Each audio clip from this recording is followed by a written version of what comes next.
Hello students, I welcome you all within this online lecture series. We are continuing the topic that is allotropes of the carbon. This is the third allotrope of the carbon. This is Buckminster Fullerenes. First thing which comes in our minds after seeing these fullerenes, what actually these fullerenes are. I must tell you, these fullerenes are actually the large carbon cage molecules. You could see it's a cage-like structure. Cage molecules in which carbon atoms are linked with one another to form cages, to form tubes, to form cubes, to form spheres. And the first thing which comes in our minds after seeing these fullerenes, what actually these fullerenes are. These fullerenes are large carbon cage molecules in which carbon atoms are linked with one another to form cages, tubes, cubes and spheres. And this Buckminster Fullerenes is actually a special allotrope of the carbon that has been recently discovered, and it's still being investigated. But we have to go through certain important properties of these fullerenes. I told you people these fullerenes are cage-like molecules. This Buckminster Fullerene is an allotrope of carbon containing clusters of carbon atoms. Almost 60 carbon atoms have been joined together to form spherical molecule, and this spherical molecule is actually a soccer ball shaped, and that's why this is also called as soccer ball. This is also called as buckyballs. And why this is called as Buckminster Fullerene? Why this is called as Buckminster Fullerene? This allotrope is named after Buckminster Fullerene, the American architect Buckminster Fullerene, because its structure resembled the framework of the dome-shaped halls designed by the Fuller for large international exhibitions. Now the question arises, why this Fullerene, this C60? This is C60. Why this C60 is also called as soccer ball and also called as Buckminster Fullerene? Because this allotrope was named Buckminster Fullerene of the American architect Buckminster Fullerene because the framework of the dome-shaped halls designed by the Fuller for large international exhibitions were actually resembling with this allotrope of the carbon, these fullerenes. That's why after the name Buckminster Fullerene.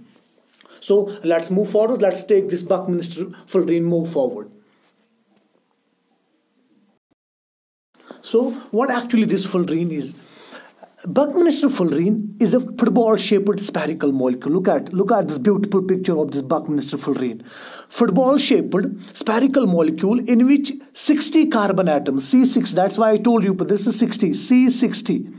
60 carbon atoms are arranged in interlocking hexagonal and pentagonal rings. This is pentagons and hexagons, almost 20 hexagons and 12 pentagons. This is hexagon, this is hexagon, this is pentagon, and these are carbon atoms. These are carbon atoms, and this is a bond. This is covalent bond, because there is always the mutual sharing of carbon atoms with one another to form this Buckminster Fullerene. So as far as this Buckminster Fullerene is concerned, its I can say shape resembles with football, because the almost 60 carbon atoms are arranged in interlocking hexagonal and pentagonal rings of carbon atoms, and there are almost 20 hexagons and 12 pentagons of carbon atoms in one molecule of Buckminster Fullerene. This is very important question. When you people must remember that somebody will pose you a question that how many hexagons and pentagons have been joined to give this Buckminster Fullerene definite structure. There are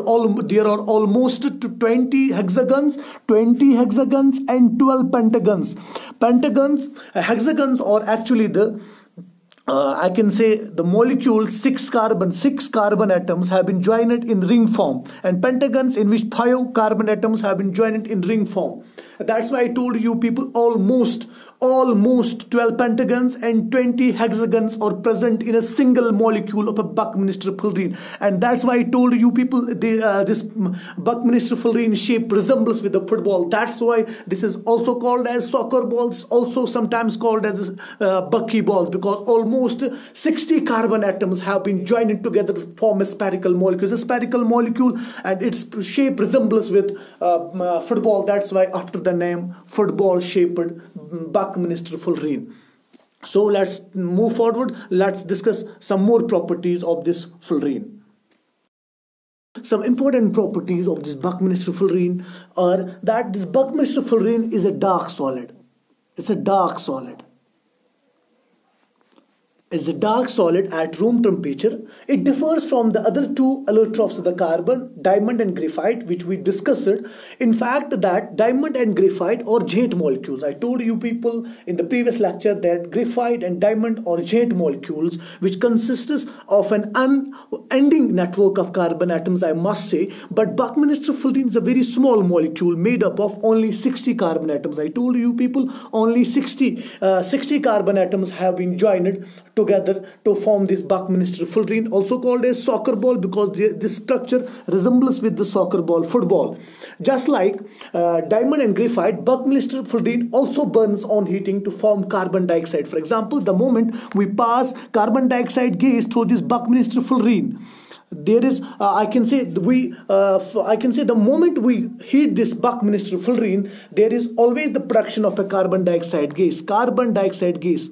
We burn this Buckminster Fullerene in presence of oxygen, because oxygen helps in burning. The moment we burn this Buckminster Fullerene in presence of carbon dioxide gas, there is always the production of a oxygen. There is always the production of a carbon dioxide gas. The moment we pass this carbon dioxide gas through lime water, there is always the production of a milky white PPT of calcium carbonate. I told you that is actually the test for the carbon. The moment you have to see the particular substance contain the carbon, you have to pass the carbon dioxide gas through lime water. The moment that lime water gets changed into milky color, you people will come to know that the substance contains carbon. The same is the case with this Buckminster Fullerene. I told you people almost 60 carbon atoms have been joined. That means this Buckminster Fullerene is wholly or solely made up of carbon atoms.